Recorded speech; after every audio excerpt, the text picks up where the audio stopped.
Hi, it's Mike at Acucraft Fireplaces. Going to do how to show you how to light a fire today.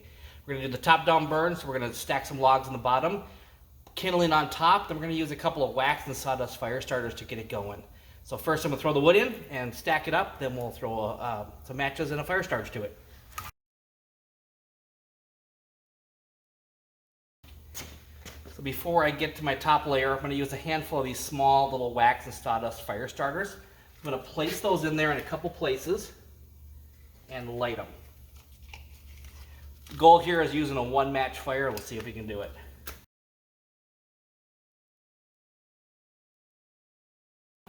Then we're going to make sure we got the air controls wide open. On the Hearthroom series, it's all the way to the right. So this one's controlling the air to this side. The other side's center one's facing the opposite side. And the far right one is the flue damper. So now we're just going to close the door down. I'm going to close the left door, take that right side door, and leave it open about an inch. Now we're just going to let that go.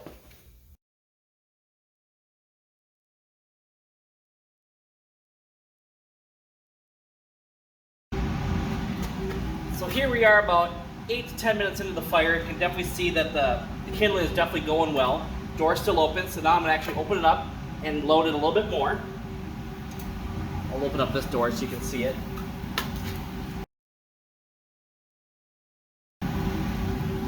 Notice I've got a little bit of airspace between those. We would definitely want that flame to come up through the logs. The kindling that we have is a little bit wet. You can actually see the end of this piece sizzle a little bit, so I can hear it sizzle and you can actually see the vapor on it. In fact, that's another good telltale sign that your wood's not fully cured. We don't always have the greatest wood at the factory here, but definitely, you know, burning well, but it might take a little bit longer to get that going.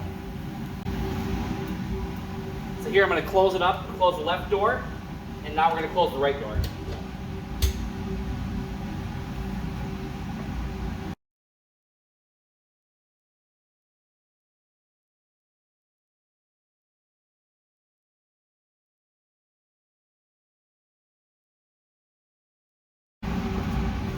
All right, so we're about almost 20 minutes into this fire. Remember, this was a one match fire.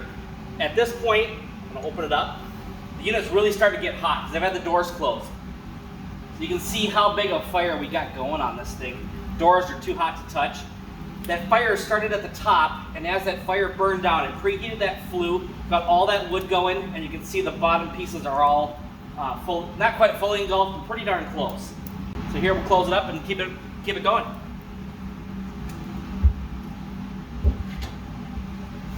So one other key point to watch for is as I close the doors, the fire slowed down just a little bit, but if it started to go out, that means we want to keep that door open again.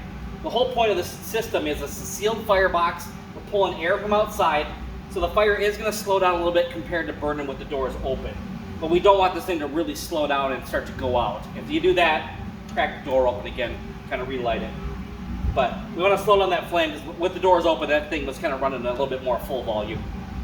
So now we'll just let it go for a little bit longer.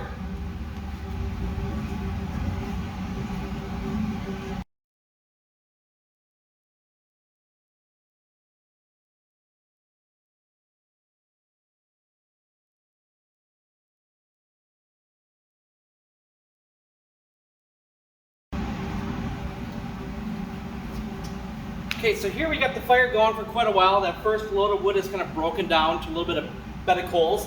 Now let's load it up a little bit, kind of a typical fire.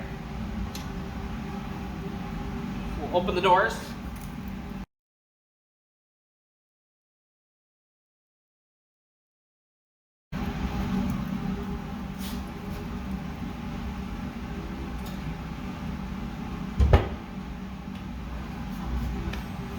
So here, let's do a little demonstration if we start to slow down the combustion air coming in.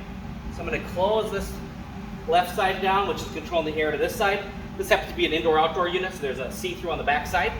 So we'll slow down that air coming in, and we'll really start to see that fire slow down. Also turns that fire a little bit more orange, looking for a little bit more oxygen. We still got a lot of power in the wood. If you close this down too soon, it's going to put your fire out. If that's the case, kick it back open.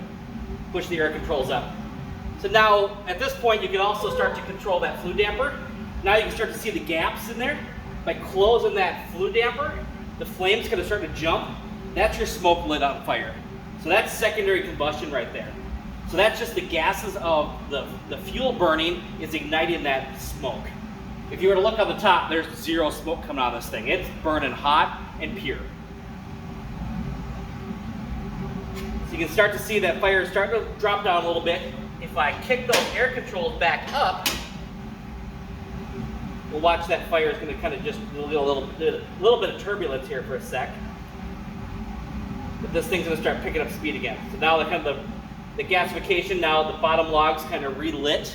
We're kind of choking this thing for air just for demonstration purposes. But now you start to see how fast. It's like putting the foot down on your car. Throttle up, the thing just starts taking off. As soon as we slow it down, you know, that kind of just shows how precise this firebox is. It's a big box, but it burns like a little fireplace. You know, that's the gasketed doors, the combustion air ducts coming in, everything working together as a system.